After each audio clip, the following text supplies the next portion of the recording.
अस्सलाम वालेकुम। तो आज हम करेंगे एक्सरसाइज 1.4 का क्वेश्चन नंबर 2 पार्ट। ये वाला जो पार्ट है क्वेश्चन नंबर जो 1 है ये मैंने सॉल्व कर दिया है, आप मेरे चैनल पर जाके देख सकते हैं। तो ये जो सेकंड वाला पार्ट है इसमें उन्होंने बोला if A is equal to this and B is equal to this find A B and B A if possible. सही है, हमने इन दो जो मैट्रिसेस के अंदर जो वैल्यूज़ को दिए हुए हैं हमने इन दोनों पार्ट्स के अंदर इन वैल्यूज़ को डालकर फिर हमने सॉल्व करना है। तो फिर हम इसको सॉल्व करने चलते हैं, लेकिन इस क्वेश्चन को समझने के लिए हमें पहले इस क्वेश्चन को समझना होगा, क्योंकि जब तक हम किसी चीज़ का इंट्रो नहीं समझेंगे तब तक हम आगे नहीं चल सकते। तो पहले मैं आप लोगों को क्वेश्चन नंबर 2 के हवाले से कुछ चीज़ें बता देती हूँ, फिर मैं बताती हूँ कि इसको सॉल्व कैसे करना है। तो अब हम फर्स्ट पार्ट पे चलते हैं जहाँ पर उन्होंने हमें दिया हुआ ए एंड बी। अब इससे तो आपको समझ आ ही गया होगा कि ये जब दो मैट्रिसेस या दो नंबर्स को जब साथ में लिखा जाता है बिना किसी साइन के, तो इसका मतलब होता है कि वो दो चीज़ें आपस में मल्टीप्लाई हो रही हैं। अब ये दो मैट्रिसेस दिए हुए हैं और इनके दरमियान ना ही कोई साइन है, या ना प्लस का ना माइनस का, लेकिन जब कोई साइन दरमियान में नहीं होता तो वो मल्टीप्लाई हो रहा होता है। अब दोनों को साथ में लिखा हो इसका मतलब ये है कि दोनों मैट्रिसेस आपस में मल्टीप्लाई हो रही हैं। तो हम इसे एक ही जगह लिखेंगे ये वाली वैल्यू को, और इस बी की जगह लिखेंगे हम ये वाली वैल्यू को। लेकिन अगर आप गौर करें तो उन्होंने बोला है फाइंड पार्ट 1 और पार्ट 2 इफ़ पॉसिबल, यानी कि हम अगर पॉसिबल है तब आपने इन दोनों को मल्टीप्लाई करना है। यानी कि हमें ये भी नहीं पता कि अब ये दोनों मल्टीप्लाई हो सकती भी हैं कि नहीं, तो हमने पहले ये देखना है कि अभी ये मल्टीप्लाई हो सकते हैं या नहीं।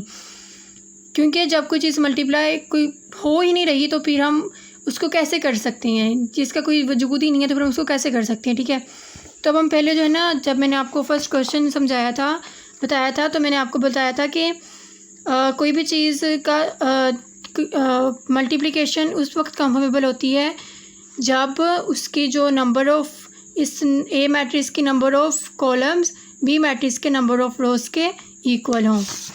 इसके बारे में उन्होंने पीछे से डिटेल से बताया हुआ है कि ये देखें कि जब ए मैट्रिक्स के number of columns B matrix के नंबर ऑफ़ रोज़ के इक्वल होती हैं तब वो मैट्रिक्स मल्टीप्लिकेशन के लिए कंफर्मेबल होती हैं।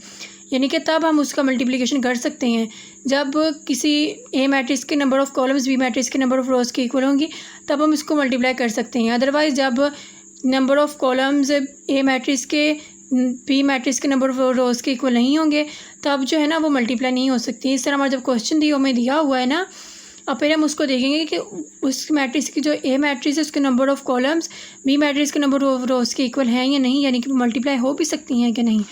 तो इस चीज़ के लिए पहले हम क्वेश्चन की तरफ चले जाते हैं। तो हम पहले देते हैं कि इसमें नंबर ऑफ़ ए मैट्रिक्स में नंबर ऑफ़ रोज़ को नंबर ऑफ़ कॉलम्स कितने हैं, 1 2 कॉलम्स हैं, और बी मैट्रिक्स में नंबर ऑफ़ रोज़ 1 2, यानी कि 2 रोज़ यानी कि दूसरे के इक्वल हैं, यानी कि ये मल्टीप्लिकेशन के लिए कंफर्मेबल हैं।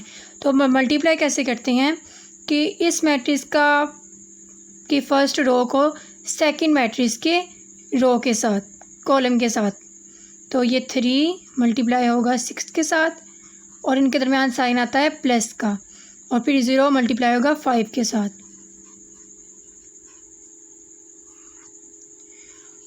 और फिर हम सेकंड रो को इस कॉलम के साथ, अब कॉलम तो हमारे पास एक ही है, लेकिन अगर जब दूसरा कॉलम होता तो फिर हमने इसको इन दोनों कॉलम्स के साथ, फिर दूसरी रो को फिर दोनों कॉलम्स के साथ। अब हमारे पास एक ही कॉलम है तो पहले हम पहली रो को इस कॉलम के साथ मल्टीप्लाई करेंगे, फिर दूसरी रो को इस कॉलम के साथ मल्टीप्लाई करेंगे।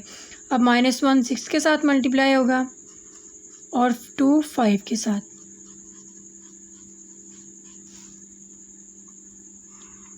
अब 6 3s are 18 plus 5 0s are 0, 6 1 -6 क्योंकि 1 माइनस का है, 2 5s are 10। अब 0 तो ऐड नहीं हो सकता तो 18 + 0 18 ही आएगा, और 10 अब इसमें से 10 बड़ा है 10 ऊपर आएगा, 6 छोटा है 6 नीचे आएगा, 6 माइनस है और 10 के साथ प्लस है तो रूल्स तो आपको याद होंगे कि जब प्लस माइनस के साथ मल्टीप्लाई होता है तो माइनस आता है, यानी कि हम इन दोनों को माइनस करेंगे। तो 10 में से 6 गया तो 4 आ गया, और साइन जो है जो बड़ी वैल्यू के साथ साइन होता है वो होता है। इसमें से बड़ी वैल्यू 10 है, इसके साथ साइन प्लस का है तो हम प्लस लगाएंगे। तो 18 और 4, अब ये जो है ना हमारा ए बी का आंसर आ गया, यानी कि हमारा फर्स्ट पार्ट हो चुका है। अब हम करते हैं सेकंड पार्ट को, जो कि है बी और ए। लेकिन उसके लिए भी पहले बी की वैल्यू को, यानी कि बी ए, इस तरह से पहले हम इन दोनों की वैल्यूज़ को लिख लेते हैं। अब बी हमारे पास है 6 और 5, और ए हमारे पास है 3 0 -1 2, यानी कि हमने इस बी की जगह ये वैल्यू डाल दी और ए की जगह ये वैल्यू डाल दी। लेकिन जैसे हमने जब पहला पार्ट किया था उसमें पहले हमने इन दोनों को चेक किया था, यानी कि हमने ए मैट्रिक्स के नंबर ऑफ़ कॉलम्स को बी मैट्रिक्स के नंबर ऑफ़ रोज़ के साथ कंपेयर किया था। तो हमें पता चला था कि दोनों के जो है ना रो ऑर्डर वो सेम है, तब हमने इनको मल्टीप्लाई किया था। तो इसी तरह हम इसको भी चेक करेंगे। पहले हम इसके नंबर ऑफ़ कॉलम्स को देखेंगे। Number of columns of B, पहले हम इस बी के नंबर ऑफ़ कॉलम्स देखेंगे। नंबर ऑफ़ कॉलम्स 1 है,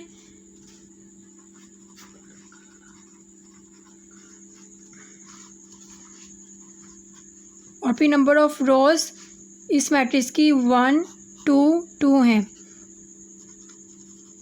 तो अब आप देख सकते हैं कि ये दोनों के ऑर्डर सेम नहीं हैं, तो इनकी मल्टीप्लिकेशन नहीं हो सकती।